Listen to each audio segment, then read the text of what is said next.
Ranico na naman po tayo ngayon, mga kapuso. Si Ranico.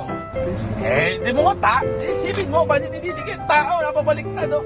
Naidikit. Time check. Alas 10 na po ng umaga. Alas 10 lang po.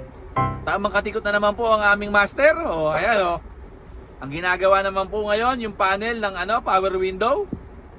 Ayan, oh. Busy. Napakasipag.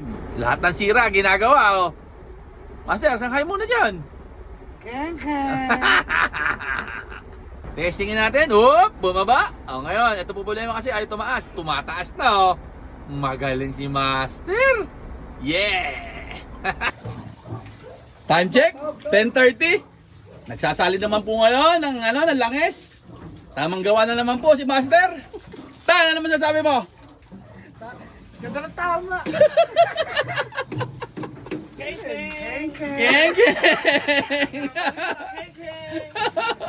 Okay na naman po. Nakagawa na naman ang aming si Ranico. Oh, yun lang. Maraming salamat sa panunood.